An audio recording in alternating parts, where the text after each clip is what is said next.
ES Cinder, a remix of Dark Souls 3 by Rotaka. Folks, you know what that song means. I sure do after 88 rounds of Oh saying it. gosh, I hope so. Because I was getting a little worried. I'm starting to lose track of what that song means, to be honest with you. Old age will Well, do I, that to you. I did have a little slip up last time, but I'm pretty sure we're on insert credits, right? Round We are. I 88? believe that is the show that we're doing at current. All right. Well, it is the time for that thing that we're doing right now. Insert credits, round 88, March March Sadness. Sadness. Welcome to the Womp, second March womp. of 2020, everybody. I don't want it. There's light. There's light on the horizon. There really is, and that makes me Yeah? very excited. Just Well, reading good. the news today was a boost that I needed, and I don't usually Oh, say that because news is patently awful almost always nowadays. yeah? But there was some good news today, so I'm happy for that. Is that news that you're going to say in a news segment, or are you going to share with it Oh me no, or it was share it just with me now? like general. We're finally getting through this GD pandemic Uh-huh. with Uh-huh. the vaccines and shit. So it's just like seeing that instead of doom and gloom all the time. It's be like, all right, adults are running our country again now, thankfully, and Yay. yeah, it's good. It's I won't say it's a good time. It's a getting better time, and sometimes that's the best we can hope for. Well, I hope for your sake and everybody else up in Wisconsin that vaccines are rolled out efficiently and well. I hope so too. Well, welcome everybody. I'm MrBond. And I'm Tormod. Oh, insert credits. It's that middle time of the month, which is real good. We get to do Mm-hmm. insert credits. We get to have some fun, talk about the video games, and just have a generally good time. So, insert credits, our monthly podcast here. We break it up into three major segments. We start off with some news, what's been going on around the world. Talk about game releases or hardware or legal stuff, which can be hit or miss sometimes. And then we play some tunes to kind of cool down in between. Then we go into what we've been playing over the past month since the last show, and then more tunes because everybody loves tunes. And then at the end, a new-ish segment that we really just started in full last time. We generate up some random genres and themes is the other part of it, right? Yep. And by we, I mean a site that we found. Gives us a random set of each, and then we on stream, live on the show here, we try to make a game around it. And sometimes the game is weird, but it's always a lot of fun. Every time. Every time is the game is weird. Yes, that's true too. But that's insert credits. Like we just do this for funsies because we have a good time. We're both very much into the video games, and we hope that if you're listening to us and or watching us here in multimedia on Twitch. We hope that you're into it too. And if you're not, we're glad you're here regardless and trying something new. Yep. Oh, okay. So, first off, though, some housekeeping. True to form, I forgot to bring up the calendar. I have it up before you. Excellent. Well, when's round 89 then? Middle of April sometime, clearly. Yep. It is going to be April the 16th. It's the third Friday of the month. Okay, April 16th for round 89. And I believe we scheduled out round 90 because we've been keeping about 2 to 3 ahead on this. Yeah, I don't think we did. No? Oh, man. If we didn't, it's not on the calendar. I made myself a GD liar. A way to go, me. All right, well, then round 90 in May. Oh, no, I do have it on here. I just didn't send an invite for it. The 14th of May is what we squared off there. No, if it's not on the ZHP calendar. It is not. It is on mine because I had to very quickly pencil it in last time. Oh, no worries. But 14th, and I'll get that sent out in a bit. Sure. How about round 91 then, since we're trying to go 3 out? That would be June. Sure would be. We have kind of our own options here. Yeah, I see 11th or 18th would be perfectly okay. Mm-hmm. How early? Let's go with the 18th. 18th. Okie dokie. Yeah. Jeez, the big 9-0. My goodness. Right? It's almost like we've been doing this for 8 years, and that's kind of scary to say out loud, too. Oh, my goodness. Round 90. Very good. All right, I'll remember to send out the invite to you for that next time, or later tonight, I suppose, then, too. Yep, that's fine. All right, and I think we're good with 3 scheduled in the future, because who knows what time will do to us in the interim. Oh, good Lord, you were right. It is 8 years. Right? See? I was looking at the grid of folders for all of our show notes and shit. I was looking at the years, and it's like, okay, yeah, okay. Wow, this is more than one page. I was like, oh, fudge. There's a lot. Wow. There's a lot in that. So, I mean, that's good. Congratulations to us. I don't think like we're proud enough of ourselves for keeping this running for 8 years.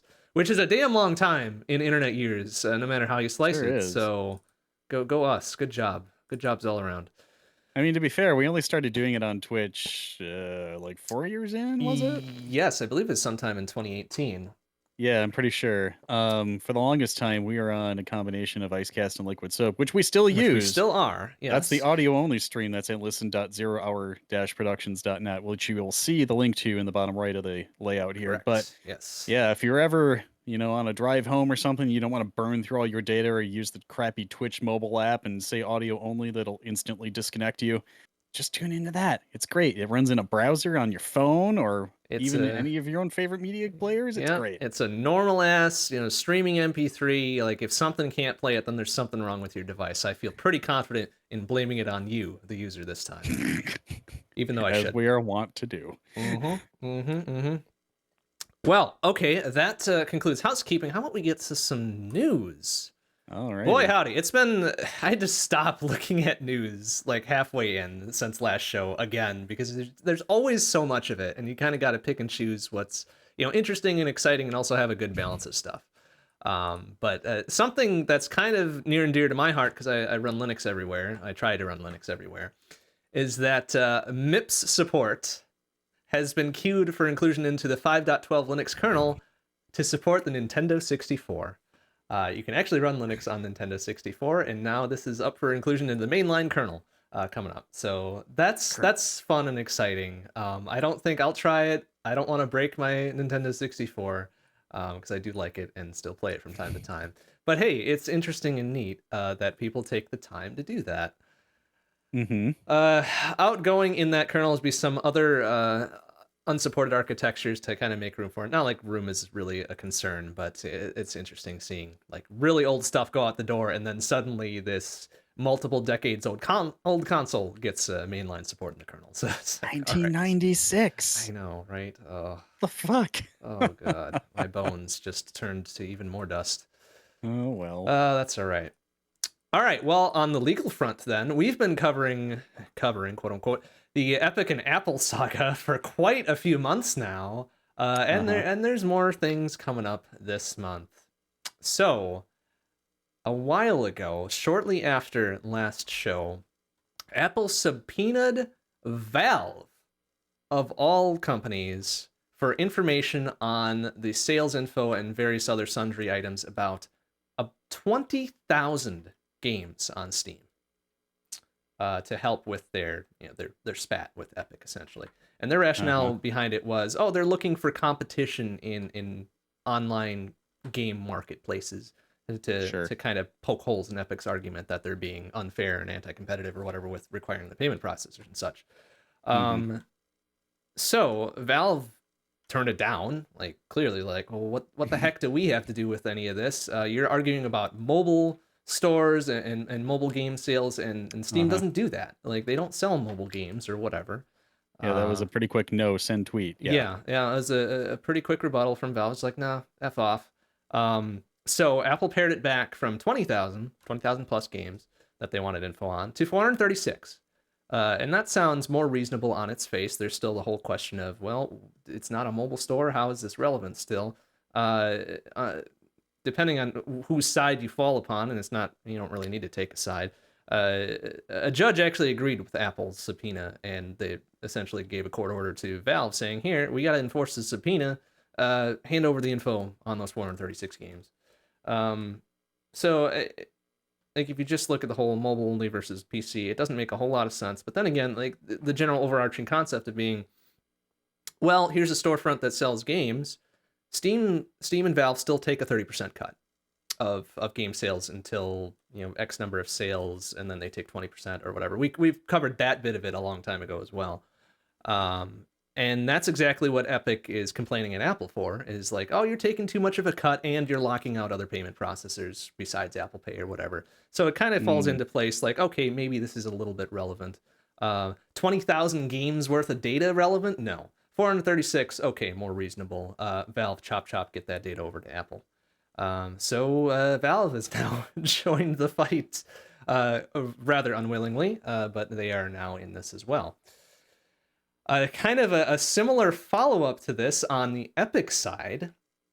Epic has recently opened a lawsuit against Google in Australia, for Australia only, for the same reason that they have this spat with Apple over Google's online Play Store or whatever being highly restrictive on which payment systems and processors that they can use. Which I thought was rather intriguing. I wasn't sure that they were quite as restrictive as Apple as to how payments could be processed. But it's Hmm. the same sort of antitrust, anti-competitive type thing. Oh, like you run this huge marketplace, you've got the massive, monopolistic market share of an app store on Android devices. Stop charging 30%. To stop taking your 30% cut and stop forcing us to use your payment stuff. No results on that particular lawsuit just yet. It's pretty fresh, past few days. But we'll see how that kind of plays into this weird trifecta fuckery of billionaires pissing at each other. So, Uh-huh. oh, good gravy. No shortage of news coming out from that. But it's just getting a little tiresome. But we'll have updates on it next time, I'm sure, as well. Sue it for her. Yeah. Nice. Get it? I do Get get it? it. That's very Uh-huh. good. Very Uh-huh. topical and very timely. Uh-huh. So on the esports side of things, Shopify, one of the major shopping and e-commerce platforms out there, now has their own StarCraft 2 esports team for some reason. I, I I guess any group can put together an esports team and join the pro circuits or whatever. It just seems rather weird for an e-commerce platform to put one together. There's been rumors that they're putting together teams for different esports as well, Dota 2, et cetera, et cetera. But they've started with StarCraft 2 because apparently a lot of their engineers and other staff that they have are already well into StarCraft 2. So I guess it makes sense as a starting point. The weirdness of an e-commerce platform starting an esports team aside, that's what they're doing. Mm-hmm. I guess it could be cool. Good luck, I suppose. Maybe we'll see you Why in the not? finals in Mm-hmm. Seattle or wherever they host this one. Was it the Dota? Is it the Dota 2 tournaments that they had the international in Seattle a couple times, right? Was that Dota or League of Was it Legends? League? I don't remember. I Whatever the seem to international remember it was. was. I swear it was League, because I remember hearing something dungeon or jungle middle lane Okay. something whatever. Yeah, that very well could be. I just remember it being immediately before some of our pack strips out there. That was It was that well, funny. some of them were during. Was it during? Really? Yeah, because there was like we were in the convention center and like the opposite side of a hallway was one of the large event spaces that was like that thing going Oh, on. huh. So I Interesting. thought it was League, but like yeah, that's the extent of my League knowledge. So that's all you get out of me. I'm No, sorry. hey, you might be right. Like that feels like a decade ago. I mean, But that's all right. hmm. Oh boy, I don't even know how to approach this one, so we'll just go verbatim. Nvidia, their GPUs are not really available for sale at any reasonable price right now because of Uh-huh. supply shortages, is apparently going to be releasing cryptocurrency mining specific GPUs. This is ostensibly to help with the supply shortage, considering cryptocurrency mining is stealing pretty much every card they can out of the marketplace. On top of the component supply shortage that's already really squeezing the market the way it is.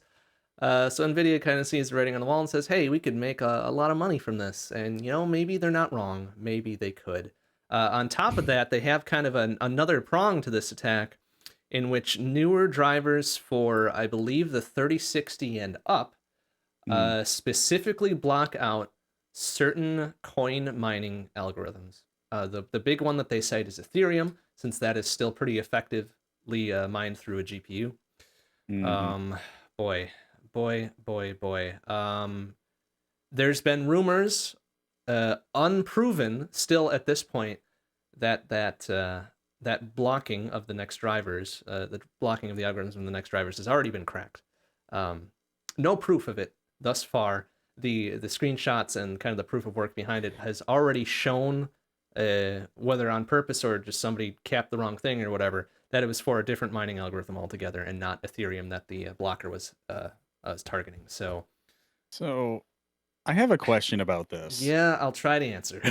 So, well, I mean, it's not even necessarily a question at you, but Mm-hmm. Mm-hmm. so Windows has driver signing. Yeah. And if you fuck with drivers, they won't be signed anymore. And yes, I realize that you can install unsigned drivers, but like, I don't know.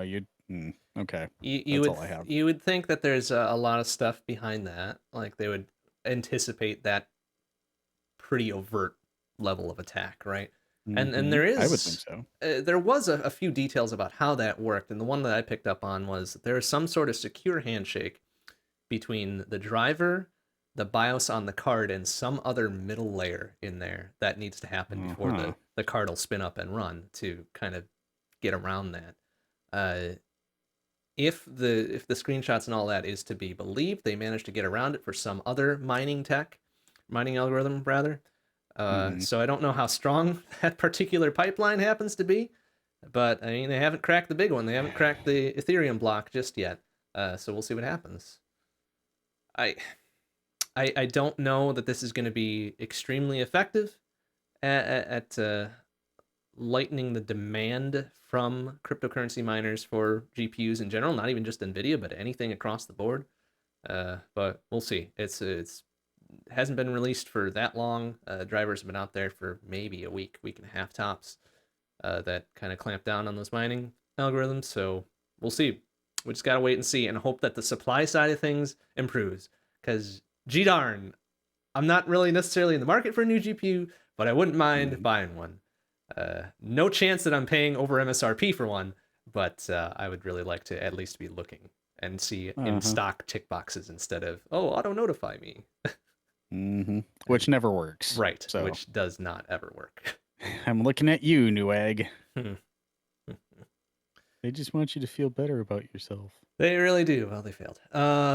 So I think we covered the first part of this one last time because it was going on last time. Terraria was set to be released on Google Stadia. They canceled those plans because the Google account managed by the Terraria devs was locked out for no apparent reason. Nobody at Google could explain it. This was going on for weeks and now months. So that apparently has been resolved. The Terraria devs have their Google account back. And now they are going forward again. They are uncanceling the Stadia release and going to release Terraria on Stadia. Cool, I guess. It's a kind of a weird coincidence that Google fired all their first-party developers for Stadia.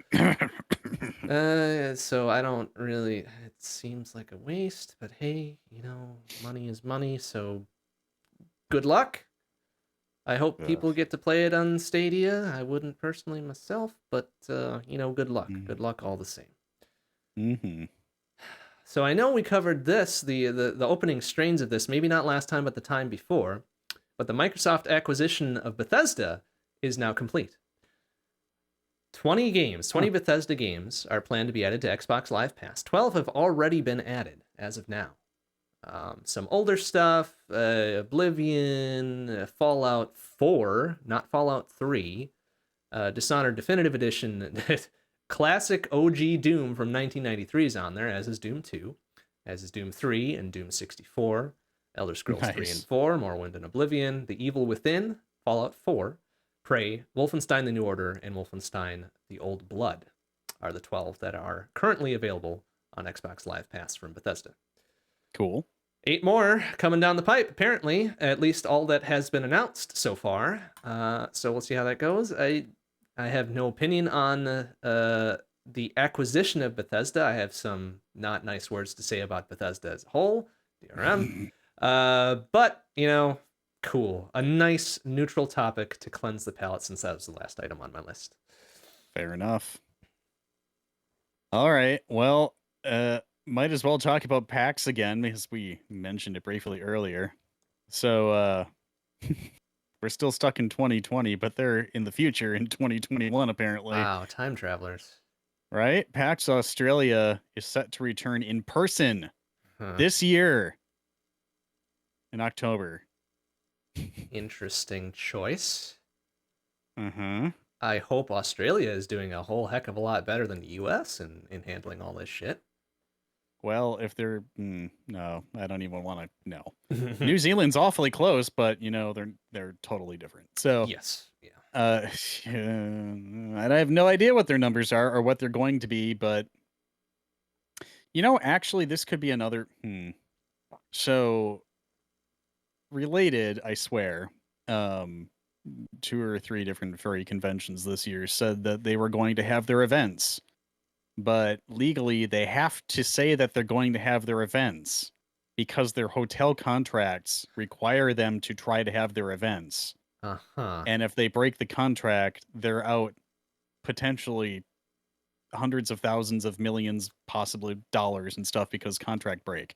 So I wonder if this is a thing where they have to say they're having their event and they have to open up pre-reg or whatever and all this other stuff, but they have the right to cancel it later on if such I see. numbers would require it. So Okay. I'm kind of like hemming and hawing over like, hey, is this really a bad thing or is this like they have to do the legal tiptoe and whatnot? But I hope for everybody's sake that by the time we hit Q3 that the majority of people have a vaccination, then it's safe to start going out and exploring places again. I have a feeling that if October were to come by and a major event with tens of thousands of people were to happen and they're all like, "Hey, come in," a lot of people are going to be like, "And maybe not." Yeah, jamming everybody together close quarters. This is packed, so a bunch of sweaty nerds already, and Uh-huh. I certainly wouldn't, but maybe people are Yeah. braver than me. Yeah, so I'm not really sure how well that would go. I know there are obviously people who are super excited to get the fuck out and do some stuff, and honestly I am too, Mm-hmm. but Mm-hmm. going from staying in my house primarily to I'm suddenly in a giant convention center that's packed to the gills, like I would probably have some trauma. So, like, at that point, I don't know. But in any case, convention things. So, I don't know. I saw that in the news and it was like, well, you know what? That would actually be kind of an interesting opportunity to talk about that legal business going on. Everything else that I have is Nintendo related, so we'll just jump into the rest of that. So, recently we had a Nintendo Direct. It revealed a lot of things coming in 2021. Um, I'm going to talk about it. Project Triangle Strategy. One, that's a fantastic name. Triangles. But also, it's basically, at this point, we may as well just say it. It's basically, it incorporates a lot of the game design ideas that we had for mechanics for something that we had been talking about since, I don't know, like 2012. Um, Unfortunately, that never came to fruition on our side. However, Project Triangle Strategy is essentially Octopath Traveler's engine and graphical style, but in 3D slash isometric, sort of. But with ways that you can affect the terrain and interact with things and go up slopes, and it affects a bunch of different stuff. So I'm really looking forward to it. Again, because I'm super hyped for it, I'm reading nothing beyond the original trailer that I saw because I was in the car and I was interested. Like, now that I know it exists, I'm not going to play the demo. I'm not going to read into it. I'm not going to do anything else. I want to see it fresh for the first time. That's I think that's better stream content if you're going into a game blind. But like, I don't know. I'm super hyped for it. If if what is released at launch is what they showed in the trailer, then I am going to be over the moon for that game. That is something that I've wanted for so long. Basically a non-Fire Emblem Fire Emblem. Just something else. Some other designer making something similar. That's what I've really wanted. And I don't think there's a better team that can go ahead and try to make that vision real. So I'm super looking forward to it. I know there were a ton of other games and stuff that were announced there, but they just didn't hold my interest, and you can go read about them yourself. Another direct, the Pokemon Direct, its own specific direct because of obviously it had a recent anniversary of its own. It gave a glimpse of some upcoming games that will herald back to the Sinnoh region, which, if you're not familiar, is what Diamond and Pearl and Platinum were inside of. And of course, there had been rumors for months and months and months about finally Gen 4 getting its own remakes, and apparently they are coming true. As early as the end of this year, they've announced Brilliant Diamond and Shining Pearl. Um, I'm excited for it. It was the first. How do I say this? I never really played GBA a whole lot, so I never played Gen 3. So getting a DS Lite was my first foray into the DS line at all. I ended up getting that back in early mid college actually. And one of the first games I bought next to Final Fantasy 3 and Chrono Trigger was Pokemon Pearl. So going back to that, it's going to be really interesting. I really enjoyed it. The art style for the remake is divisive, I guess. So divisive, whatever. I don't know how to say that word. Eh, Um, both are acceptable, but I it's think. very chibi, sort of. Like they're short with big heads, kind of. They're not like overly so. It's not Okay. like I don't know. It's not like bobbleheads or anything like that. But it was enough for some people to really be turned off by it and basically just write the game off. So I mean, you do you.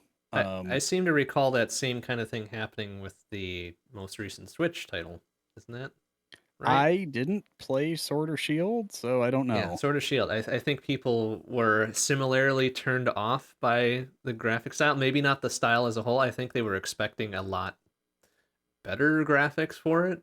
Hmm. So they were like, "Oh well, this sucks. Man, man, you can see the grass two mips away, hey," or something like Uh-huh.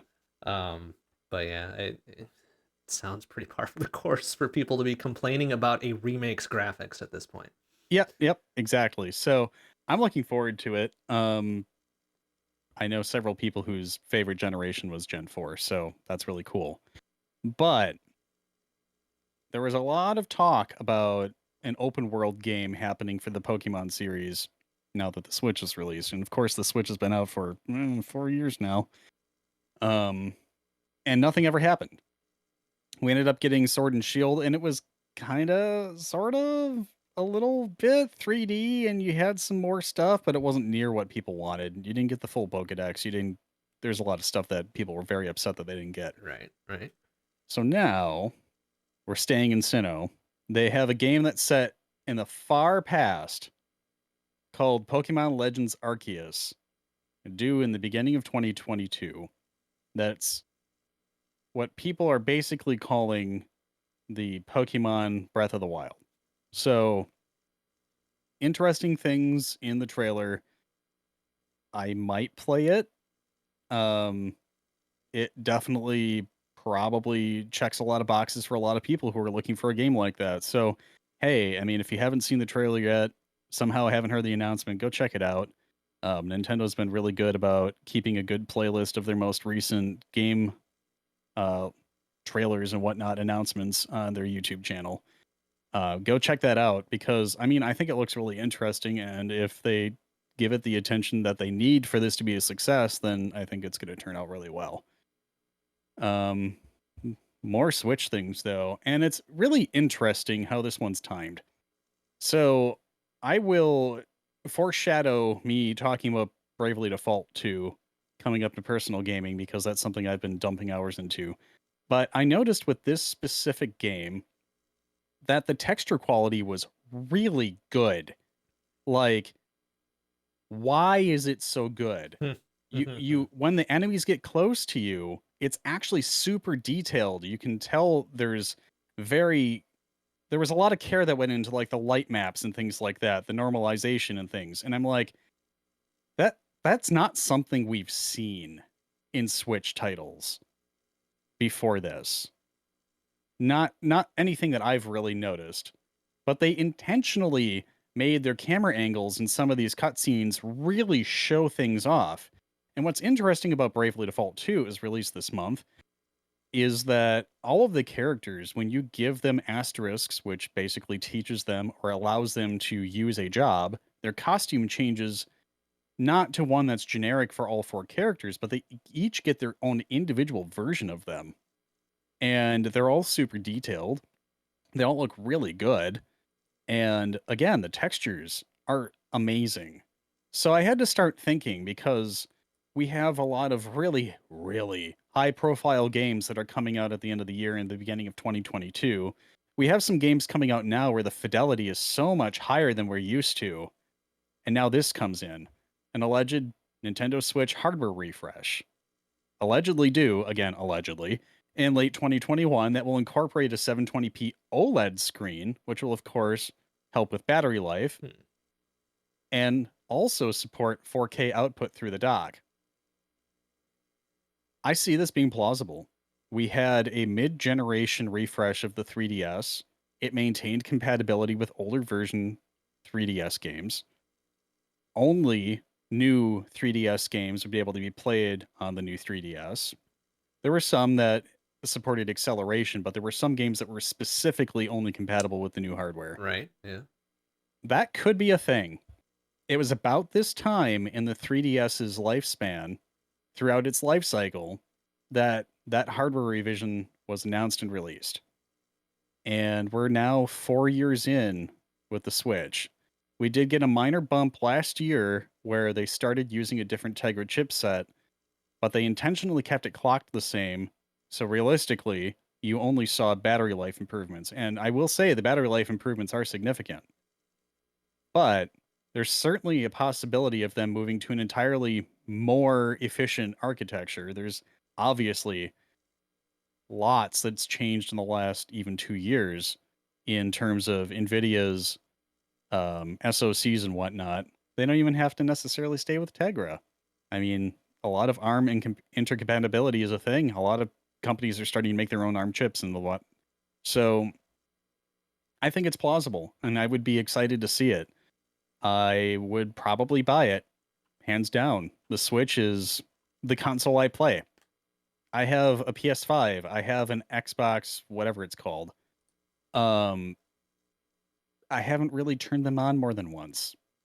The Switch is what I play all the time because it's just the series of games that I enjoy. It's something I can pick up and take with me. I can drive up to see people when I'm on business trips. I can do whatever I need to do. I can just have this thing with me and I can continue progressing on my games.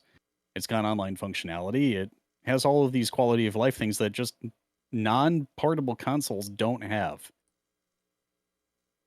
Moving from the Wii U to the Switch, they managed to take the best parts of the Wii U and put it in something that actually had a battery life of more than a half hour. And that was outstanding. They are going to capitalize on this, and I really think that whatever comes after the Switch is just going to iterate on that further. So their mid-generation hardware refresh, the Switch Pro, whatever people are calling it, it's going to succeed. If it happens, it will succeed. Of course, they're timing it for a holiday release. That's going to hopefully mean excellent sales numbers for them, but we'll see. I hope it's available. I hope they make enough. Of course, when COVID happened at the beginning of 2020, all consoles were hard to get. The Switch was particularly difficult to get for months after the shortages began. And only now are they starting to be able to, walk into a store and get one instead of, waiting for restock day and hoping that you don't have to bump into someone while you're trying to distance and whatnot. So we'll have to see how things go. If they really do market it as like the new Switch or the Switch Pro or whatever, it's going to gain a lot of attention. And while supply chain issues are rampant now, as we're talking about AMD CPUs and all of these different GPUs and whatnot, if this is really a thing that they want to do, they're going to need to get these things mass produced before they release an announcement. So we'll have to see how that goes. Guaranteed, I will buy one. If they make it, I will buy one. So we'll have to see how it goes, especially if it's compatible with the existing accessories like the dock, the USB Ethernet dongle, and things like that. If they keep the compatibility with everything else that they have, obviously Joy-Cons are going to be a thing. They're still going to want to use the same ones, the Switch Pro controllers and whatnot. If everything continues to work as it had, perfect. That's what I want. So if it happens, great. I see it happening. There's signs of games coming out that are more polished, and I think it's pointing to something like that. So we'll see. Yeah. I think there's three main things that kind of need to exist for this to be like a pretty good success, even, benchmarking against the original Switch. One is the supply shortage, like the general component shortage, semiconductors, whatever. Like that's really hit us hard, pandemic or no. Yep. If that gets resolved or they found some other way around it by then, okay, good to go. Second is the backwards compatibility thing. If they try to pull a new 3DS thing on us and make some games not compatible with the original Switch hardware, that's not a great step. It's something that they can get by with because obviously the new 3DS still happened. It was still pretty popular and successful and whatever. It Hmm. just needs to not be the majority of new Switch games that come out are Sure. relegated to this new hardware. And third, which I think is probably already resolved at this point, 3A, the Joy Cons cannot be permanently attached to the thing. Right. Because of 3B, they need to fix their damn analog sticks. I mean, I haven't Well, run into the drift problems myself, and everybody's saying, "Oh yeah, it's a really easy fix. Just crack them open and do whatever, whatever." uh-huh. Budget console aside, nobody should need to do that. Nobody should need to Yeah. crack open their own hardware and fix a design flaw. So hopefully they Uh-huh. fix that by the time this new refresh comes out. Yeah. Um, I'm 99.9% confident that it will have removable Joy-Cons because the uh Switch Lite cannot be docked. And specifically, the big feature of this one would be 4K resolution through the dock. So I'm hoping they'll just be compatible with whatever we have now. I mean, please do continue to make hardware revisions for anything that uses an analog stick of your stuff because everybody's having issues with analog sticks yep, right now. they sure Fucking are. figure it out. You've had since the middle of the 90s to figure things out, and I don't remember the PS1 controller having problems. Yeah, So come on. right? So like we've had analog sticks forever, and yet why are we having such terrible luck with the most recent run of it? Like Yeah. this can't be unsolvable. Yep. We fucked up something somewhere. Now let's fix it, please. Hmm. I think it's a fair cop on the detachable Joy Cons thing. That makes a lot of sense. If we're asking for wish list things here too, Nintendo, please follow the USB-C spec. Yes. Fix your shit. USB-C power delivery. Please do it. Please Please. don't do whatever bass backwards thing you're doing with the output on the Switch currently, or it's the dock or something. Whatever component in there in one of those two pieces, please follow the spec. My goodness. I don't want to have to worry about my Switch charging circuit frying itself by plugging in a third-party cable or using a third-party power delivery USB-C wall wart, things like that. Hmm. I don't want to have to be tethered to my 6-foot Nintendo cable. That's all I got. I don't think we're asking for much. The specs exist. USB-C has been out there forever now. Please follow. Yep. They would save themselves so much headache just doing that. They really would. But cut costs at every turn, and I don't. Whatever. Stop doing that. Uh-huh. I'm not sure if you have to license USB. I know you had to license FireWire. It was weird. Yeah, I guess there is a whole thing like that. But I would think to use the form, even just the form factor, not even the Right. implementation of it, you would need something. Yeah, I don't know. I mean, it's kind of like you have to license HDMI, but you don't have to license DisplayPort, and yet DisplayPort isn't used at all, even though it's the more superior format. Right? Yeah, we're not better about that at all. Open formats. I know. Anyway. It would be good. uh, Let's not get started on Thunderbolt right away, please. I have words about that one. which one? 4, I guess, is the most recent one. Yeah. Anyway, let's just not. Mm-hmm. All right. So, of course, me stoking the rumor fires here. It's the 35th anniversary of both The Legend of Zelda and the Metroid series this year. We've heard nothing. We're going to hear something eventually, but it hasn't been now. I mean, the most that we've heard is, the Skyward Sword remake, fine, which is a resolution and a frame rate bump with a game that hasn't been changed. We haven't heard anything that's replacing Mario 35 at the end of March. We haven't heard anything about any new Zelda games. Like, we're just kind of chilling. Like, we know Botwa 2 is coming out at some point. Right. It was allegedly going to happen at the end of this year. It's probably been pushed out to 2022. Take your time on it. It's fine. But, like, if we can get a Zelda 35 where it's like a Labyrinth Rush or something, I don't care what it is. Just give me something. I don't know. And it has been a hot minute since we've had any sort of Metroid title either. I'll bet. I mean, I can't even remember what the last one was.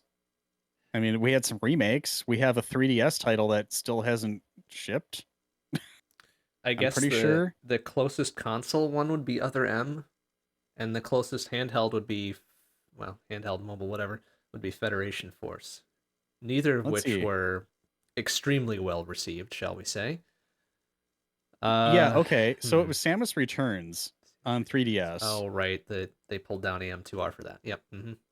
Yep, and Prime 4 for the Switch that has been in... When did I even place this order?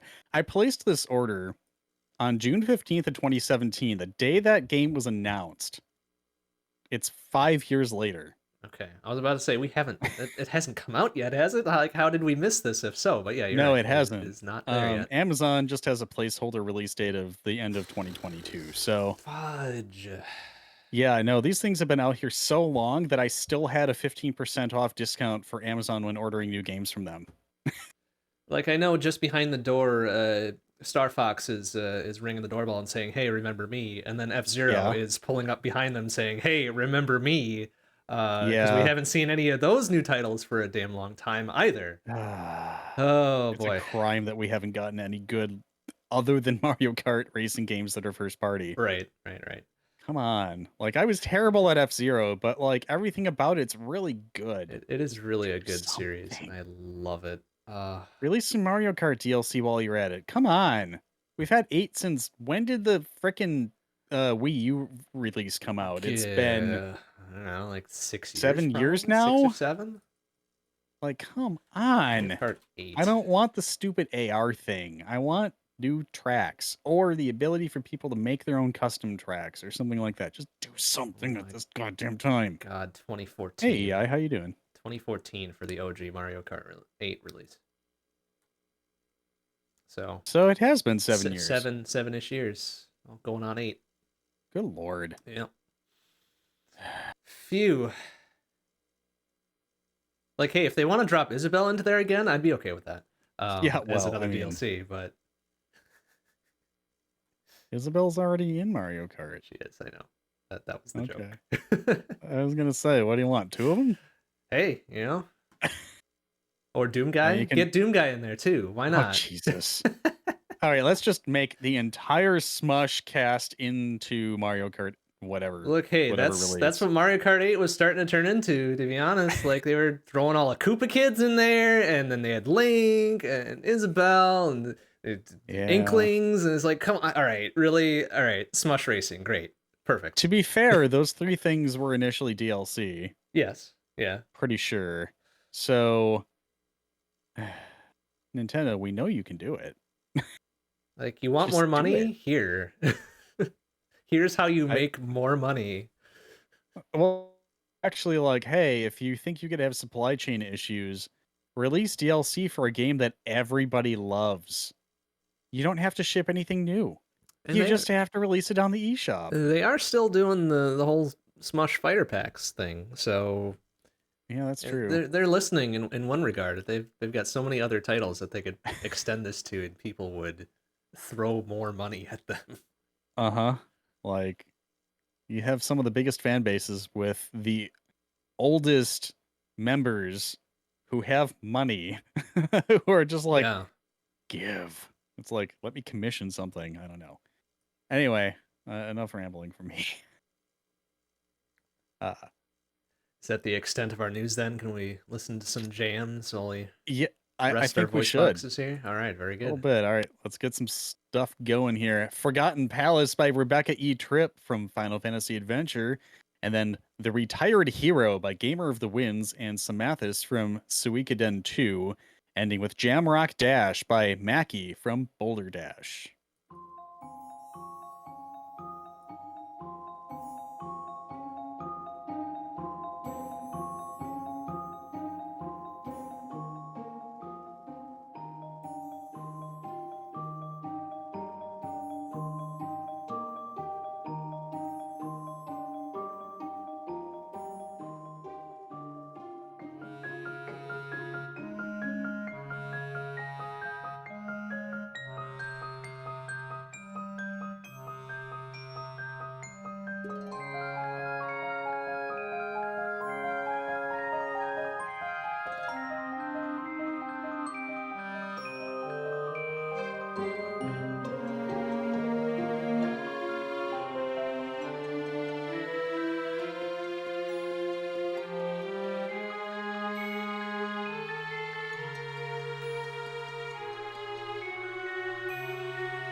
gems.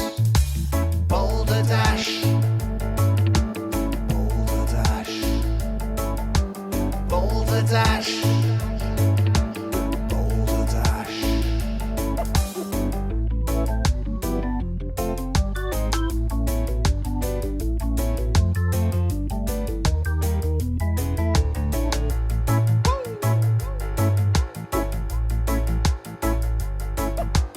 Boulder Dash. Ba-da-bum, bum, bum, bow.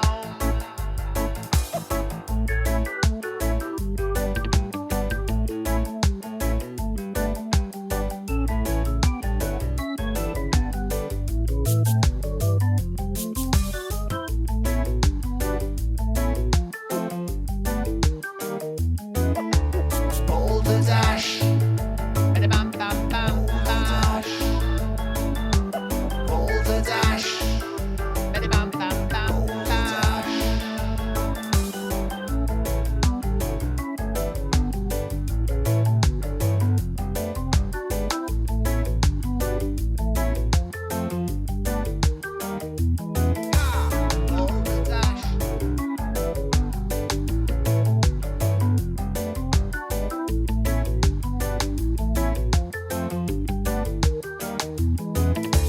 Boulder Dash. Boulder Dash.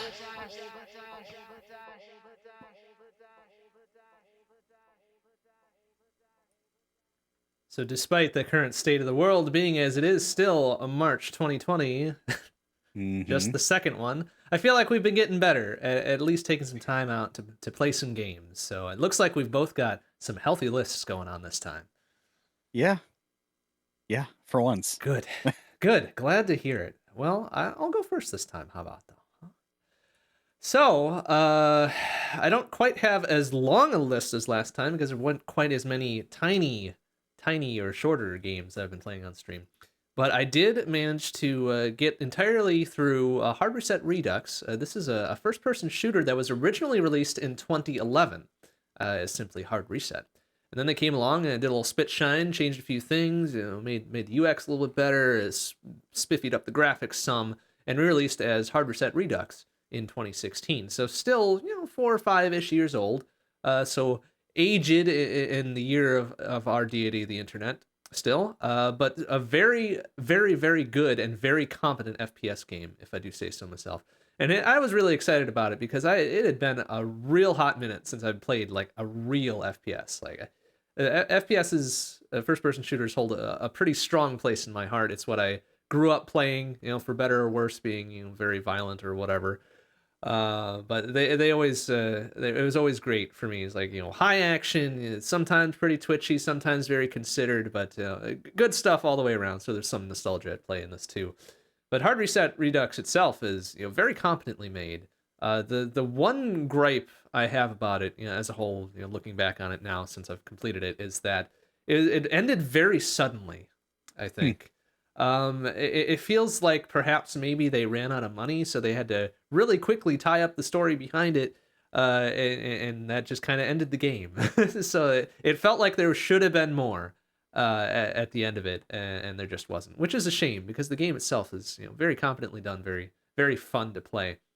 One kind of interesting aspect of it is beyond like the primary campaign of the game is that there was an official like arena survival mode tacked onto it, which is interesting. I wish there was enough justification for me to keep playing that on stream, because that in itself was pretty fun. Like that was more the arcade style, start up around, go as far as you can, die, start over, whatever. I'm really into that sort of thing too. But played a couple rounds of that. It's just all right, cool. This is a neat mode to have in an FPS that typically it's either online multiplayer focused or single player campaign focused, and that's it. That's all you get for your $40 to $60 or whatever it happens to be for most AAA shooter titles. But this one was surprisingly good, and maybe I'll revisit it again at some point. But Hard Reset Redux, very excellent game. What I've started recently, a couple weeks ago, in fact, was Receiver. Receiver was originally a 7-day FPS game jam game made back in 2011 by Wolfire Games. and it shows as a 7-day game jam game. It's a little rough around the edges. Some of the textures aren't great. There's not really any story. I don't really care for story to begin with, so that's not really a deal breaker for me. And some of the collisions a little wonky, and you can soft lock yourself kind of easily. But it's really good for a 7-day made FPS. The storyline is kind of pretty standard dystopian fare or whatever. You only got 3 weapons that you can use, and you only get 1 per run anyways. So it's kind of wonky in that regard, but surprisingly fully fleshed out for a 7-day game.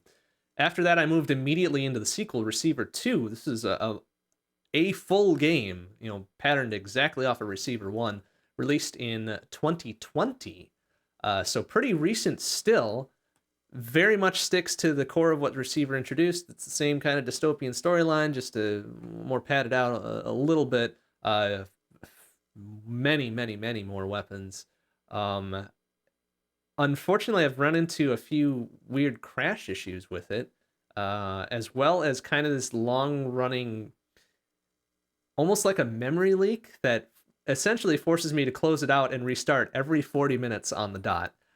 So there's something weird going on there. It gets all PowerPointy and like goes down to 5 frames per second or something, so it makes it very difficult to play. But generally restart kind of fixes it. And there's some other weirdness where doing certain actions would just hard crash the damn thing for seemingly no reason.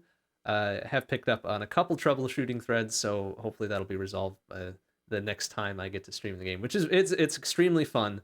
It's a little punishing. The one aspect I will point out of it that I don't necessarily agree with is that the game itself kind of operates on a ranking system where each run that you do, you have to collect 5 things to move up a rank. And once you get to a certain rank level, anytime you die or fail, you move back down a rank. Well, moving back down a rank also kind of limits you to the content of the previous rank as well. So you hear the same audio logs, you get maybe a little bit more advancement of it, but you're really kind of capped at where you were before, which generally wouldn't be a problem. But the fact that you downrank every time you eat shit makes it kind of tedious to get back. Luckily, there is an in-game cheat mode that you can just enable to pop yourself back up a rank, which I've been using judiciously because honestly, even though I'm a very patient guy, generally speaking, I don't want to redo the same thing dozens and dozens of times a night because I will do that. But if there's an easy way around it, I will also skip that as well. Very good game otherwise, like fantastic. It's Bible Fire Games again, so they know exactly what they're doing with it. It's got actual voice acting and good sound design and good music, and it's still kind of basic as far as FPSs go. Like you're not looking at, oh, look at the reflection off that puddle into that dude's eyeball or something. Oh my god, RTX is gonna have a field day with this or something. It's not like that at all. So I appreciate that in my games. I tend to play some of the oddballs sometimes, but to see a game like this that's more of a standard FPS that also focuses much more on the gameplay rather than just big shiny things, which there are some big shiny moments in it. I won't lie, it's very pretty to look at sometimes, but the fact that it's not a pure focus on that, it makes me very, very happy. On the Shmup Book Club side of things, we are still in the month of March, so we're still in the first quarter with Parsec 47, a freeware Windows shmup. Free as in beer, I guess is the correct description of it. You can go out and grab it completely free illegally and download and play it, and everything's kosher. Very interesting, programmed in D, which is not a very well-known programming language. It's very, very vectory, very kind of psychedelic a little bit. It's a shmup that's proc gen. So the enemy formations are random. The bullet patterns that they shoot are random. And it's meant to be like a very quick turnaround as well, which is neat and cool. The game does tend to get very angry at you. It doesn't want you to play it for very long, but not via crashing, just by making the enemies very, very difficult to handle and making the bullet patterns quite dense and difficult to avoid. But very fun game. Highly recommend it. Go out and grab it. Parsec 47, just grab a search and you'll find it, I'm sure. For the month of March, we are on to Gate of Thunder. Unfortunately, I haven't been able to play this one yet. I wasn't quite set up for it last time, but I'll be playing that probably next week. That's for the TurboGrafx CD, I think. So a bit of an oddball in its own right. I know not a lot of people aren't really familiar with TurboGrafx in general, myself included. But I'm told it's a very good game. So I will see that next week at some point. Our other sort of pseudo quarterly is still active from February to April. Sanvine, another kind of oddball shmup that's sort of twin sticky and sort of speedrunny as well. The scoring mechanics on this one are very much geared towards speedrunners and proper routing and being fast in general, because your score is based purely on boss kills, including a multiplier for however many things around the boss arena that you've cleared, as well as how much time you have remaining in the game. You start with a fixed amount of time, and it ticks down as you go through these individual levels, and once it hits 0, you're done. Every time you get hit, you lose a fairly sizable chunk of time. But every time you kill a boss, you get a fairly sizable chunk of time back. So you really gotta plan things out a little bit, but then raw speed pretty much through the rest of it. Very, very interesting set of things to be had in a sort of shmup, sort of twin stick. That one's for PS1, so I would recommend dusting off your PS1 and grabbing your CD of Sanvine if you can to play that one. So highly recommend it as well. On the Sunday long play, yeah, nice. The Sunday long play side of things, continuing to throw myself at the wall with Noida. Very fun game, but very difficult. It does not appreciate my very aggressive playstyle. It makes me pay for every mistake. But every mistake is mine, so I can't get too angry at it. On top of that, I've also started to play Crosscode again. They just recently released a new DLC entitled New Home, which takes the kind of blocker at the end of the original game, the original Crosscode, and expands it out with a full new chapter afterwards. I'm just a little bit into that, so I'm hoping to pick that up again this Sunday. Should be fun. Crosscode, great game. Beautiful, beautiful pixel art, beautiful music.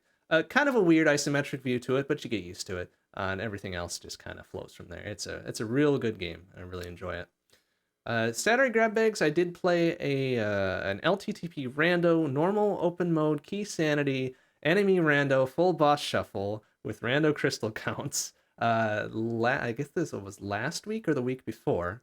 Damn, I missed it. It was it tried its hardest to be a bad seed. It really did. I ended up with, I think, two crystals to hurt Ganon and 7 crystals to get into the tower. So it turned into an oops, all dungeons, because I went through, there was at least one key item in each of the pendant dungeons as well. And I just cleared them anyways, because who knows what was on the pedestal. It turned out to be nothing. So it was truly oops, all dungeons. About 2.5 hours. So not the worst seed I've ever had. Certainly not the best either, with that gosh dang 7 crystal tower. RNG. But that's what I played. What about you, Tormod? What you been playing? Alrighty. Well, so since the beginning of 2021, I will call it by its name. I've really only played 2 games on stream, at least. It's Bravely Default and Bravely Default 2. Bravely Default 2 is not the sequel to Bravely Default. The sequel to Bravely Default is called Bravely Second. Oh boy. Not confusing at all. No. So I finished up Bravely Default at the end of February, and I'm just totaling up the time on all of my videos here. I put in about 67 hours. Whew. So yeah, that's a bit of time. So far, I started Bravely Default 2 at the beginning of March. Okay. And I'm already 39 hours in. So yeah, all of my Twitch stats that come to me like a half hour after my stream ends are wrong. They're like, you haven't streamed 12, 14 days, whatever. And I'm like, yeah, sure, whatever. but I've been putting in a lot of time on that game. It came out 2 weeks ago. Yeah, that sounds right. So I had an issue with it actually. So the game came to me 3 days after it should have. It was supposed to be here on release day. It wasn't. It got here in the Monday after. And I was having this big idea of like, hey, let's do a playthrough that starts on release day and we'll just have a big old weekend of it and all that stuff. Well, that never happened. So kind of got dejected and I ended up starting on the 3rd. So I've been pouring a lot of time into it since then. Let's see here. When did I play this week? I think I played the 3rd through the 7th and then the 10th through the 12th. So I took 2 days off on the 8th and 9th. But the cartridge version is interesting. There's definitely some lag in reading the cutscenes and whatnot. Sometimes there are some jerky animations as it's trying to stream the content from the card. Ah, It okay. seems to load less into RAM than it really should. So there are some certain little weird things going on. And at some point, it decided that I didn't have the cartridge inserted anymore. And I didn't want to deal with that because I was already pretty into the game and I didn't want to stop being into the game. So I just bought the eShop version and kept going. So I just have the cartridge just kind of chilling here on my desk and it's upside down. Hey, look at that. So it's just kind of existing for the moment. It's a great game. The soundtrack is outstanding. As I had mentioned earlier, they put a lot of thoughtful design choices in. Every character has their own costume for every individual job. And so far, I probably have like 16 jobs unlocked so far. And I'm just kind of working my way through mastering them all with everybody. And at present, I have quite an interesting little setup going. So, are you familiar with what Mug does in Final Fantasy games? Is that steel? Like you So it steal steals when you do a items? normal attack. Okay. So instead of having attack be replaced with steal in, say, like Final Fantasy 6 or 5, instead you have Mug, which does a normal hit plus also steals. Huh. Okay.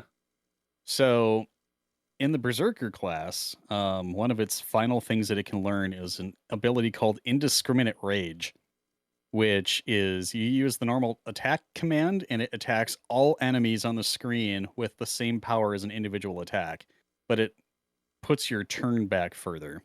So it's an interesting combination of real time and active time battle. So it actually has an ATB gauge. So that's kind of cool.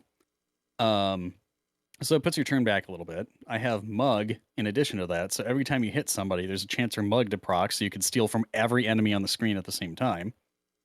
I have Rob Blind, which doubles your steals. So if you get something, you get 2 of it instead. And I have Magpie, which is another ability that gives you a 20% chance of getting rare steals. And then I just have whatever people have as their 5th. So unlike the original Bravely Default, where you unlocked these ability slots the further you got in the game, this one gave you all 5 right from the beginning. And that's led me to do things like this. So I'll just go through dungeons and have a slaughter fest on things and just be stealing tons and tons and tons of things. And it's been working real well for me so far. Like I've been finding weapons and armor that I shouldn't be having at this point in the game. And of course that enables me further both to do the thing and wanting to do the thing. So, I'm actually progressing with story right now. I unfortunately had to cut things off before a boss battle right before we started the show. So that's going to start tomorrow morning.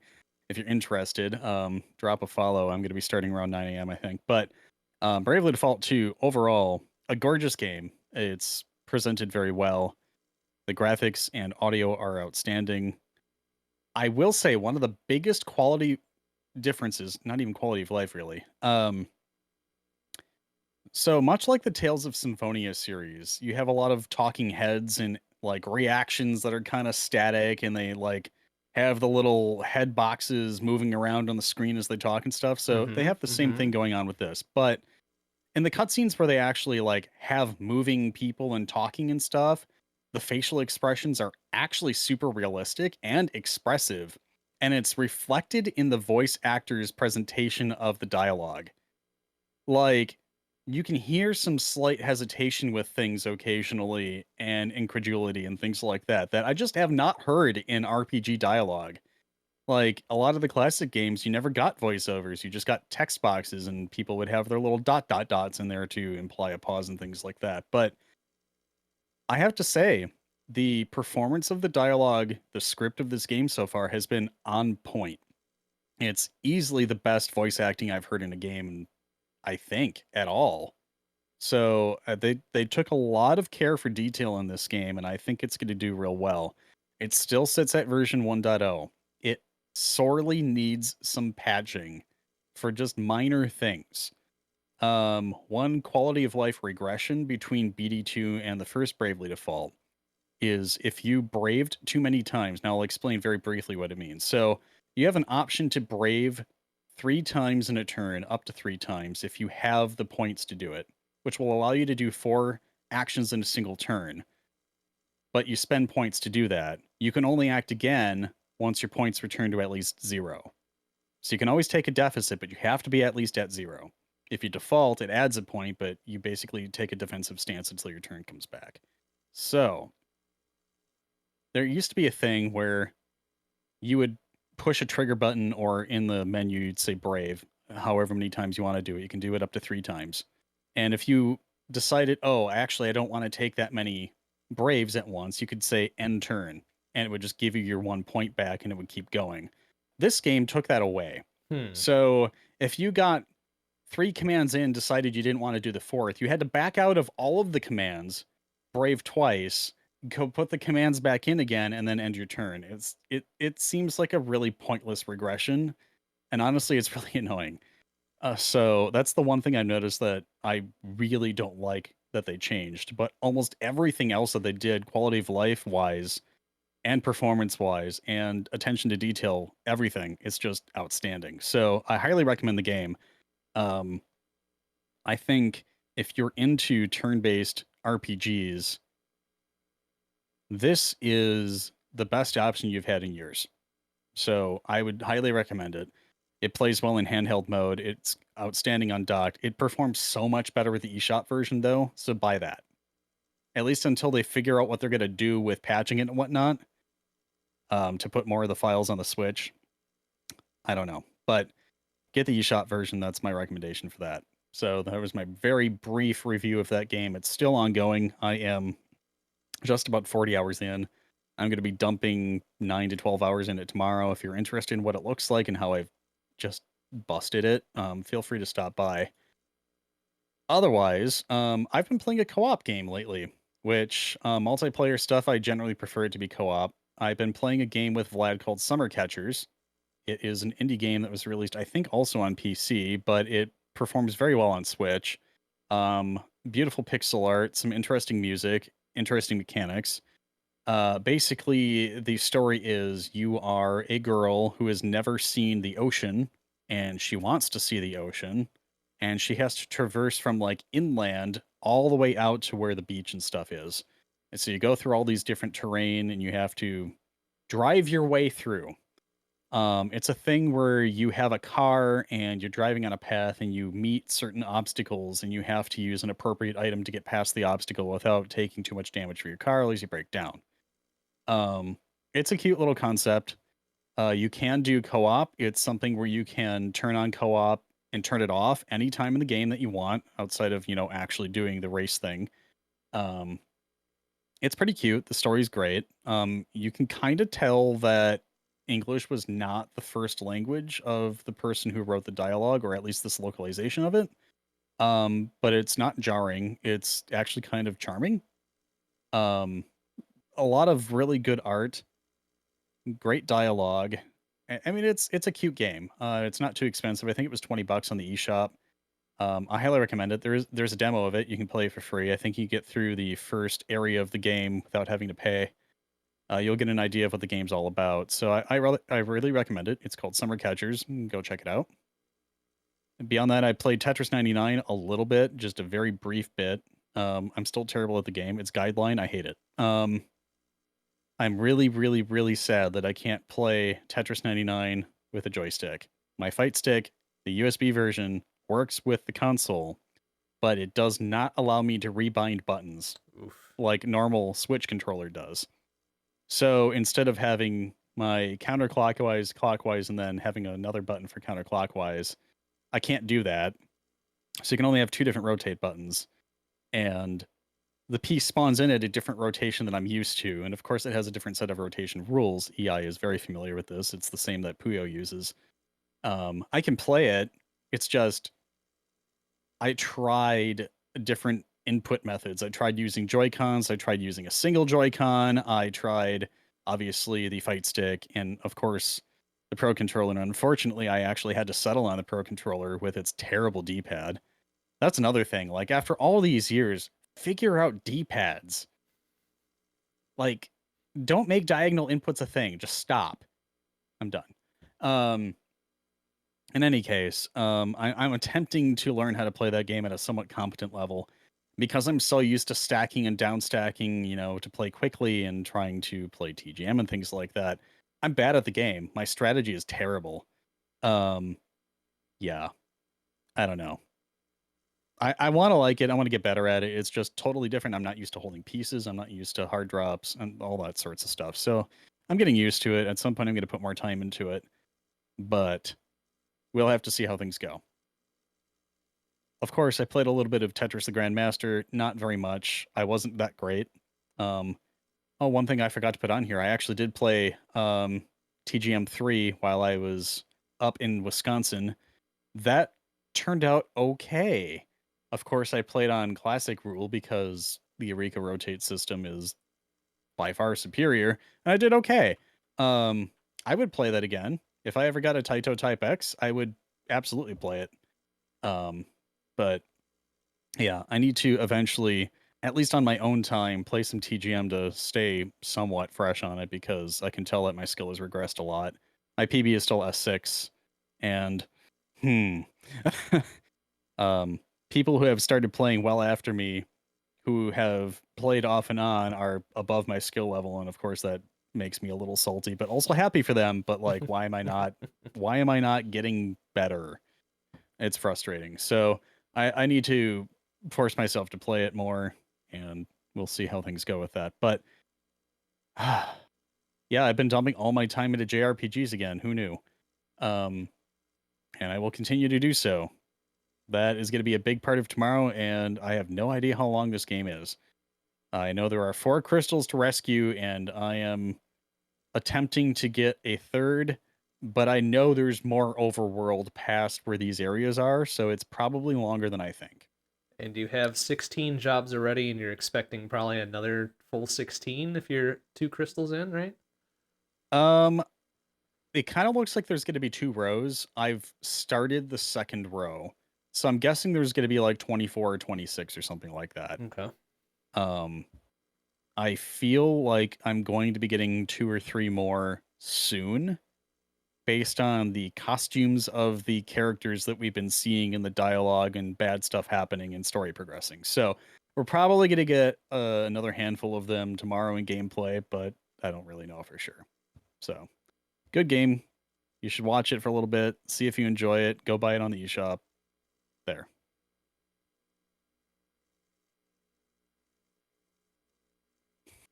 That's all I got.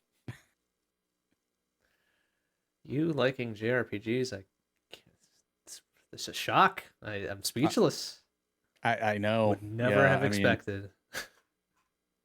We'll have to see what genres we end up rolling after this next music segment because I already have it up and I know it's going to be some sort of disaster. So Well, we'll have to see. Wouldn't be any fun if it wasn't a disaster, really. Right? But time for Toonskis Part 2 here. We've got another trio coming at you. First, a remix from 2064 Read Only Memories entitled Saturated Media by Metatron. Then a remix from Sonic Unleashed entitled Autobots Sunset Speedway by Fasi and Joshua Krusnia.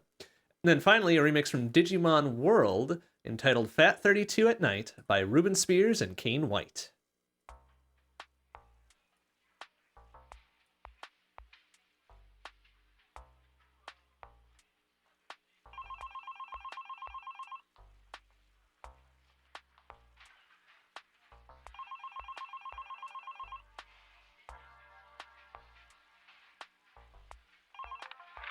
Entertainment, how can I help you today? I'm sorry, she's out of the office today, but I can take a message if you like. Sure thing, I'll be sure to let her know.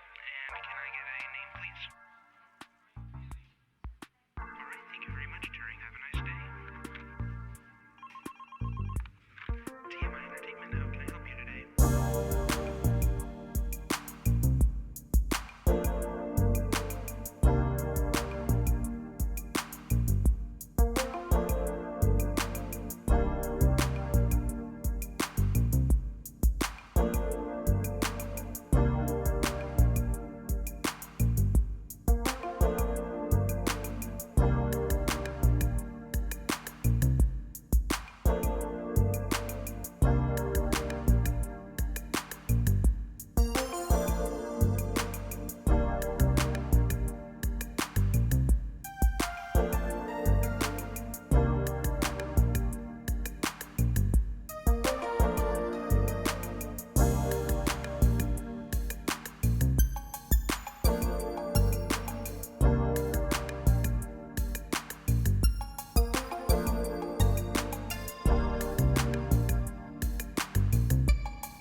I almost hesitate to ask what RNG has in store for us tonight, just because RNG doing RNG things. But well, let's see what we got.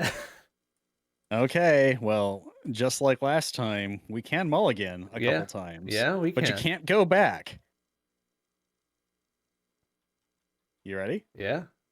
What's up? What do we got?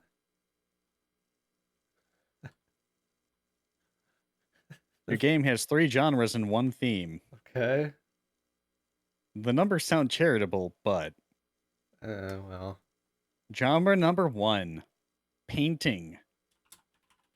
All right. Genre number 2, dating sim. Okay. Okay. Genre number 3, action. All right. Yeah, that kind of throws a wrench into your thought process. I saw that the little gears turning there. It's not undoable. I know. Well, but let's wait for the other shoe to drop here. What's the theme? Quantity. Quantity, huh? Uh-huh. I'm really not feeling this one, but that's up to you. Oh boy. I mean, I can see it going a lot worse, but yeah, I mean, I'll trust your gut on this one. Let's throw a reroll on there. All right. Painting, dating sim, action, quantity. Interesting. Okay. Okay. Well, this is special. We have 2 genres and 5 themes. 5 themes. Good lord. All right. Genre 1, tower defense. All right. Okay. Genre 2, platformer. Yeah, that's a big thonk there. Okay. All right. First theme, reputation. Okay. Theme number 2, excitement. All right. Pretty generic, but all right. Theme 3, assignments. So this is really kind of working okay with tower defense so far. Okay. Yeah. Theme 4, maintenance. Also working well. Okay. Yeah. Nothing too far out of left field so far. Here's the curveball. Oh no. Theme number 5, apples. Apples. Apples. Okay. I can see that working in. So you have that option, or a we can possible mulligan third. one more time.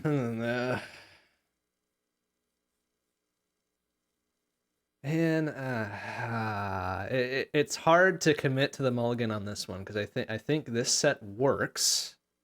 The big curveball is the apples thing, really. Like although it's not so bad being a theme rather than a genre we have to like totally work around. So I mean, my immediate thought is that it could be literally a tower defense game / platformer where you're jumping between limbs on a tree. Okay. Or you're trying to prevent animals from climbing up a tree or something stupid. I felt similarly, except like a whole orchard instead of a single tree. But yeah. Sure, that's fair. So are we good with this set here? I think we can make this work. yeah, we can do this. Okay. Yeah, this is like Mateus the game, but yeah. All right, tower defense platformer. Well, when those two rolled out, I thought immediately of, shoot, what was the game called now? There's 2 of them. It's like, it's not Grid. It's I know there's an actual like AAA-ish game that does that. I'm gonna look up what that is real quick, otherwise it's gonna bother me. So, no, that's fine. I'm defense, honestly clueless. Platformer. It was also an FPS action real time thing. So What? yeah, it Is this sounds one of those multi-genre games, It or sounds weird. where like it switches genres? No, like it's just that. It's tower defense where you build stuff in a planning phase first. But then when you start the actual tower defense phase, you're in FPS and you can run around and actively do things. But your tower defense stuff that you set up also does stuff. Orcs Must Die is one I'm thinking of. Orcs Must Die and Orcs Must Die 2 is kind of that same aspect of it, but it's not the specific one I'm thinking of. Uh, maybe it is Aegis Defenders. Maybe they changed the name. Oh no, Aegis Defenders is a smaller indie game. Well, I'm not going to be able to find it real quick. So, Oh, that's uh, fine. have you seen at the very least Orcs Must Die or Orcs Must Die I 2? don't think I have. Let me look it up real quick Okay, here. yeah, it's fairly popular. Jeez, they have 3 of them already? Oh, is there a third one too? My goodness. Oh, I mean, Google is suggesting that as a search. Oh yeah. Apparently, it was officially announced. There's a trailer. It has the word Stadia next to it. Oh, that's well. It Yeah. says initial release date of 2020, so it must be out in the wild. Well, let's see here. Orcs must Interesting. die. Yeah, Slice them, burn them, skewer them. it's very fantasy based. Tower defense, where you have to defend a portal from orcs. Ah. And I do think it is still kind of the real time where you can set up stuff first, and then you are actually you play an active part in it as well. These Um, screenshots are very pretty. Yeah, I mean it's very heavily stylized. It looks nice. I presume it plays okay given how popular it is. I just haven't played it myself. Yeah, I mean, it on Steam at the very least says that it has overwhelmingly positive reviews. Yeah, so Okay, there you go. cool. Yeah, I mean, I had heard the name, but I just never really knew what it was about. Okay. But anyhow, no, that does seem pretty cool. But all right, so let's like we had two kind of different overarching ideas on how this played out, right? You went with the single tree, presumably an apple tree, because we got to deal with apples. Oh yeah. Defending the tree itself, was that what you were angling towards? I was thinking that, this was either a gigantic tree with, I don't know, some sort of like supernatural, awesome, rare apples on it that everybody wants their hands on that were like Huh? human size, and this is just this massive like tree of life kind of thing. Uh, but yeah, we'd basically be building mechanisms for us to go between the different limbs and whatnot. We'd have little sentry systems set up and maybe some portcullis and all those other things. But I mean, defending an orchard's fine too. I mean, that would be much bigger in scope. It would Of course, be, you'd. yeah, naturally. So the thing about that, so if we ended up approaching it from the single tree thing, it'd almost be like you're doing top down, sort of. Like maybe a little bit isometric so you can get a bit of an angle. So you'd be able to see the various levels of the branches and whatnot.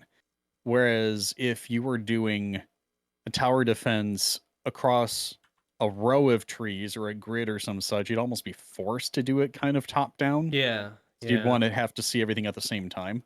Mm-hmm. I think the more this kind of rolls around in my noggin, I think I prefer your approach on it for the Okay. single tree. So why don't we go with that and Okay. see where it takes us? So, like, kind of my thought on style here is like I would like my mind immediately snapped to Donkey Kong 3, for NES. Do you remember that one at all? I'm gonna look it up. Where I may. It's just been a while. you're Mario or a Mario like defending your flowers from a hive of bees. Oh, actually, Hey, no. No, I no? don't know. Oh no, it's a very interesting, like it's an arcade style. You got your rounds like Donkey Kong 1 and Donkey Kong Jr. Sure. And you progress through the levels, and there's more bees as time goes on, and you have to navigate actually platforms in it as well. So there's your Ah, platformer aspect of it.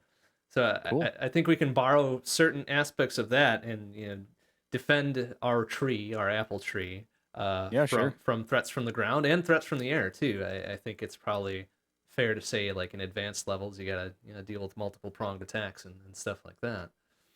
Sure. Well, that So, makes sense.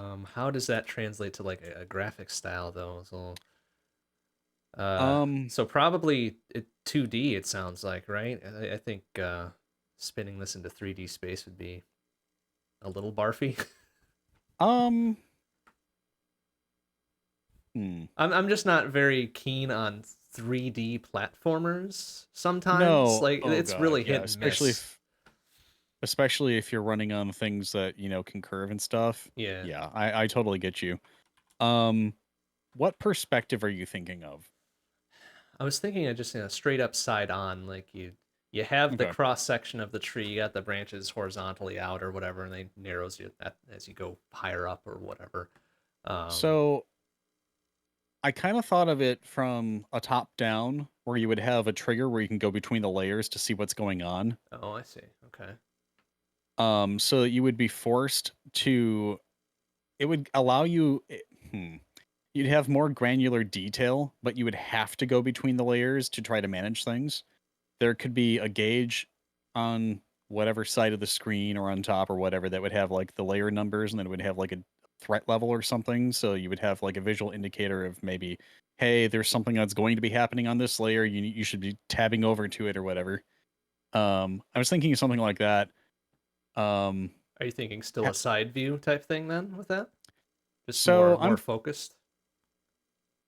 I'm thinking like imagine if you have the screen in front of you and you see the canopy, like you see basically a circle with whatever aberrations on it that would represent the top of the tree. That'd be like the highest layer of the tree.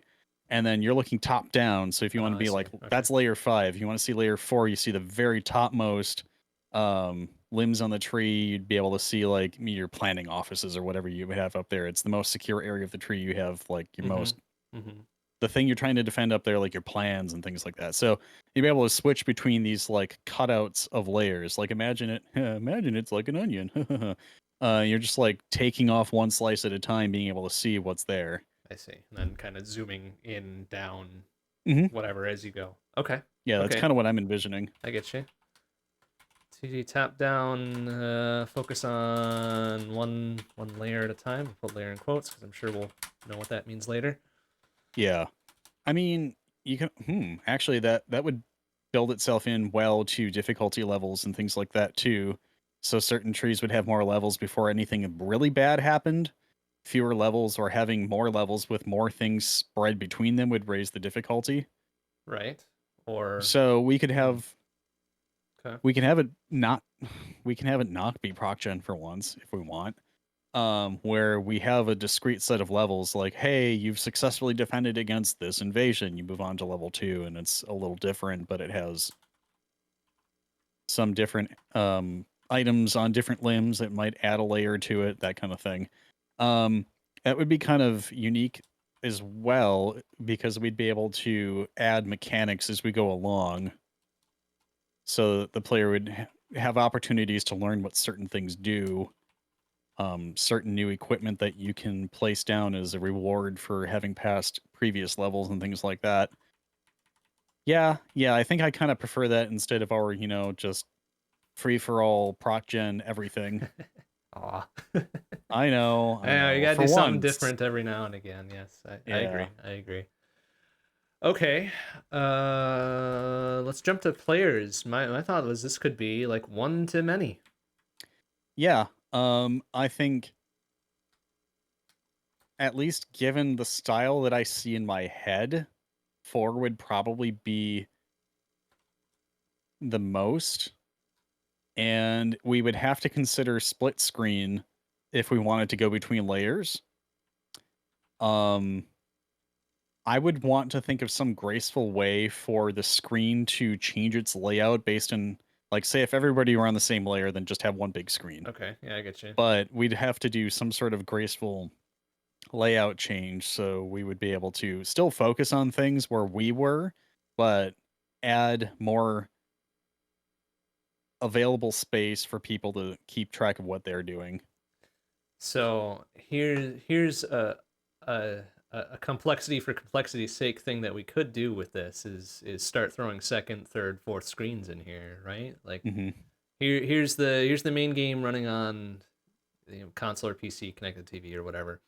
Pull out your phone and here's the layer that you're on as the individual player, and then the main screen becomes the overview of the entire thing that's going on.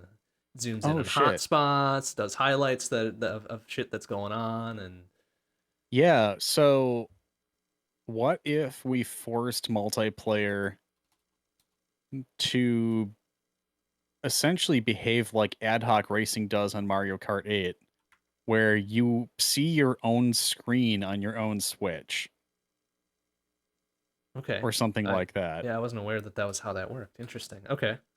Yeah, so basically how it works is if you have this ad hoc whatever, you're sitting in the same room, they're all in proximity with each other. The consoles negotiate like, hey, these are the characters, this is the map that we're on, and it just kind of syncs all of the checkpoints together. But everybody sees as if they're playing like their own single player game. Okay. Yeah, I get you. So I think that would be kind of neat. I'd still want to figure out some way to be able to do local co-op with a single console or a PC or whatnot. Um, Requiring multiple displays, though, would probably not be the best way to do it. Right. I think it's an interesting option if multiple displays are present, but if we only have, one available, there's got to be a way to make it work such that the gameplay doesn't suffer for it. So what I think would complement that, to be able to have multiple displays going within a single game instance, obviously reduce the complexity of the graphics. I was thinking of making it pixely. And the reason being is, like, immediately when I saw apples, I was thinking of the apples from SMW, the things that Yoshi eats. I was like, Okay, oh, that's yeah, kind of cute. So, I mean, something that could be something like that, where you don't necessarily have a super huge amount of detail, but if you end up moving things, or even if you keep like a single player game just in a large part of the screen with like stats and stuff around the outside, you'd be able to minimize that a little bit if you had other players playing, so that it would use like quadrant or something like that. So you'd be able to have 4 total quadrants at once with a maximum amount of 4 players. So that kind of thing. I don't know.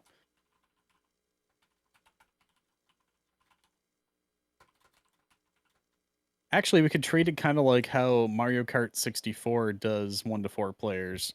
Or if there's only 2, you would have the right. Standard vertical, horizontal or vertical split screen, right? yeah, and then you would have, if there were only 3 players, you'd have like the overview screen that's kind of Mhm, there, would have just mhm. like your master stats and stuff. And of course, 4, you would have 4 individual representations of where people were. So yeah, that could work. Okay. Okay. Input method, we're dealing with two-dimensional gameplay here, right? So it, like, I know it's my old standby. It almost sounds a little bit twin sticky. It see, if the view is static though, I would say that you could do single stick. Like, you'd use analog, because I think that would be the best input method, Right. but I Yeah, yeah, think yeah. you would want to free up your other hand to do your action buttons and things like that.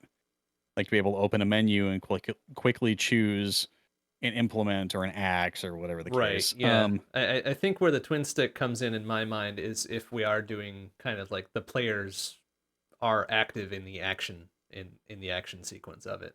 Like they can move Okay. around and actively do something, shoot, lay down cover fire, whatever it happens to be, right? Whatever actions we want them to be able to do while things are popping off. We can Um, kind of treat it like mm, Batwa then, where you have your left stick do all of the movement and things like that. And if you held a modifier and then moved the right stick, the modifier would open a specific kind of menu for like, hey, I want traps. So you would hold like CR and then you'd migrate through the menu of the things that pop up with your right stick or something like that. There'd be a way to do quick menus and things like that. And that would free up, the ABXY to do specific actions with those things. Sure. Okay. Yeah. I get you. I get you. All right. Audio style. Very nature driven, it sounds like, since we're dealing with apple trees, right? Yeah. Natural ambient. Not. Where did I get Naducal out of that? Hmm. Good work. Good work, Rain. Natural ambient noise. Ambient environmental. I guess is probably a better way to put that. I think if we were going to add like actual music to it, I'd probably prefer something that were more organic, like actual instruments than say electronic music. Sure. I Okay. think it would lend itself to the theme better. Organic instrumentation. Hey, autocomplete worked. Organic Nice. instrumentation. I think that's probably a good enough descriptor for it, right? Like we're not doing like as cool as it would be to do like full orchestration and as the further down you get, you add more instruments onto this pile of everything, which would be kind of cool. But nah, I think we're good with that. I think having what's it called? It's the additive music style where you get instruments based on certain things happening. Like the more chaotic things we're doing, or the more close the enemies got to completing their objective and you losing, the more dynamic. There you go. The more frantic the music would become, or some such, or it would have even transitions between these phases and whatnot, but it would add elements that would alter the feel of the music. Okay. Yeah.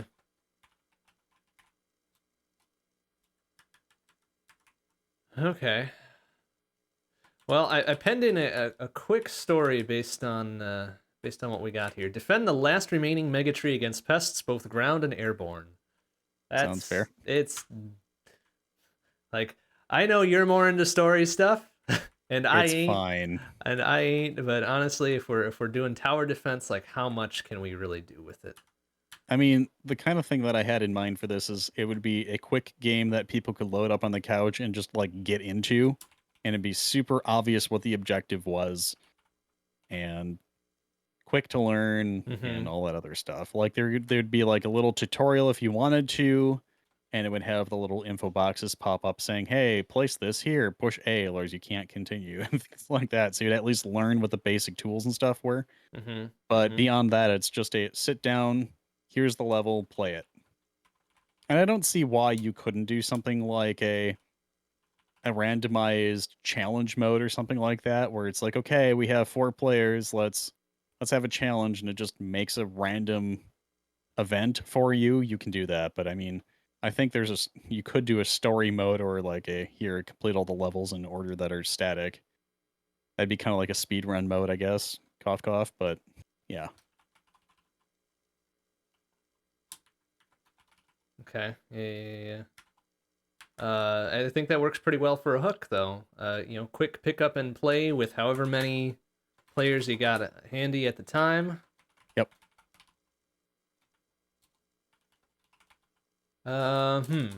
Okay, so quick drop in and drop out.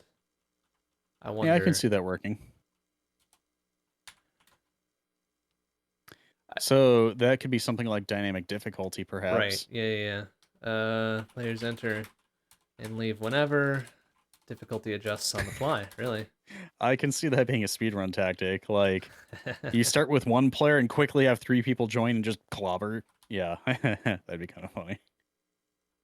Whatever. Difficulty adjusts. Yeah. Difficulty adjusts as players enter and leave. I'm gonna put difficulty in quotes because that's always kind of a hot button topic. Like, what should be difficulty, what's controlled by difficulty is difficulty at discrete levels or whatever, and sometimes it works, sometimes it doesn't. Actually though, that could be one of those things where we have, how we have like the custom whatever we do in Mario Kart, where we have the team battles, and they have like even in Smash, like you have your like, okay, I want these types of items and these types of hazards and things like that. You could have something on there where you might have like, here you can define subsets of things that would happen or could happen. Yeah, that would be good. Okay, yeah, a custom mode where you can set certain. Okay. Angry Siri. I see.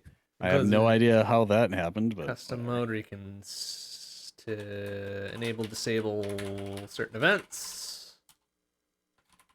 Inventory, enemies, hazards, I guess. Sure. You might be able to set the AI difficulty level and things like that. Whatever. AI difficulty, AI aggressiveness.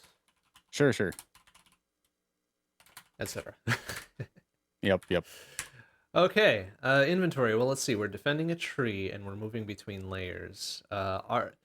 For the points where we're kind of moving between layers, are those going to be fixed, or can you kind of move at will, like wherever you are? Like ladders up and down, or holes in the foliage, or something. I think it's going to be faster for you to be able to use a ladder or a rope or something like that, but that also makes it easier for people to come up, maybe not necessarily the people you want.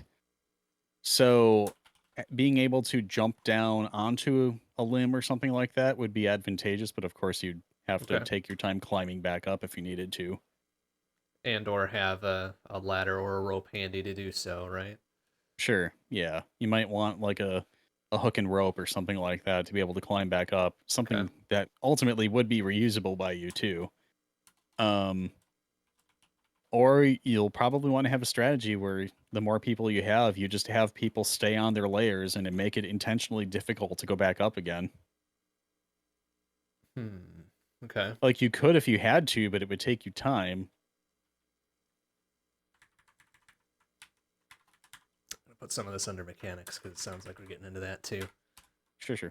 So vertical traversal, easy to go down, hard to go up. That sounds like what we're aiming for, yeah? I think so. Easy to go down, hard to go up. Okay, inventory, ladders, grapple hooks, ropes. How about the actual tower defense portion of it? We've been hitting the platforming pretty good. So this is the tower defense. Is there an industry standard term for these? Towers, right? Sure. Towers or defense mechanisms, right? Apple cannon. I don't know.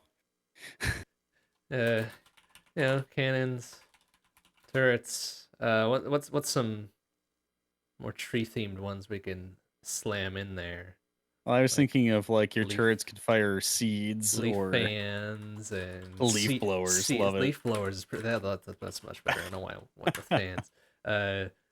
Seed shooters or projectiles or whatever. Yeah. Drop rotten fruit. Yeah, rotten fruit. You could have beehives. Birds.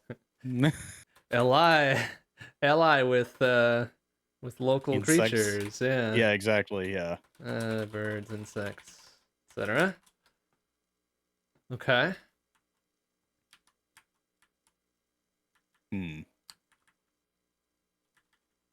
Seems comprehensive enough. Yeah, I'm happy with that for now. Like, yeah, there's a whole bunch of just standard ass tower defense stuff that you can just slap in there and theme it up all nice and Apple like, right? And it just kind of works. Yep. I'm pretty satisfied with this. Very good. Mechanics, set traps, standard tower defense planning phase, and action phase, I guess, right? So we were talking about allowing the player to be involved in the action as well, like directly. Players can take direct action during action phase. Vertical traversal. Easy to go down, hard to go up. But assist yourself with certain items, right?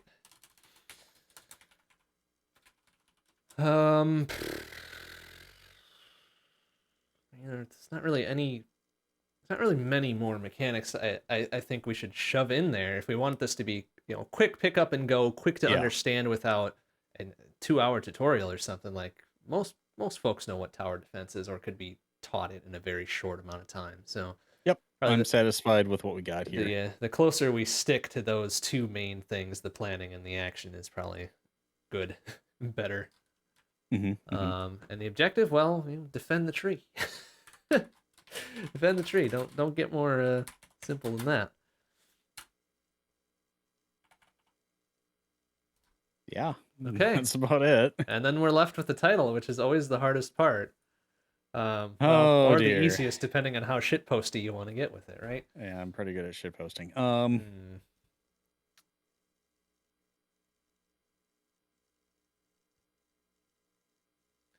I immediately snapped to fruits of something, but that's too sappy.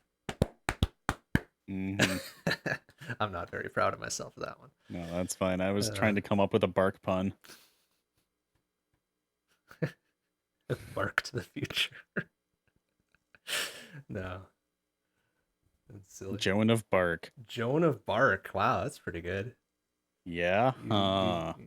First player takes on the titular Joan. Oh no, that is actually pretty decent, right? Yeah, let's work with that. Okay. It's catchy enough and short. Yeah, it's short. It's no Kingdom Hearts 365 and a half, whatever the heck they did that one time. Uh-huh. Yeah, just Jonah Bark. Let's just leave it there. All right, Jonah Bark. I like it. Tower defense platformer based on reputation. Okay, reputation we've covered with our allies. Excitement, music ramps up as we go, right? Yep. Assignments, it's already kind of built into tower defense as is maintenance, and then we got Uh-huh. apples in there, of course, with Yep. the fruit and apple themed emplacements. Cool. I think we got all of that covered I believe we did. in a not too out there game, which is rare for us. Hey, I mean, sometimes they come together like that. Although I will say, would you like to know what number 3 would have been? Yeah, that's I'm kind of curious about what our reroll would have been, and not this apple tower defense. 2 genres, 1 theme. Okay.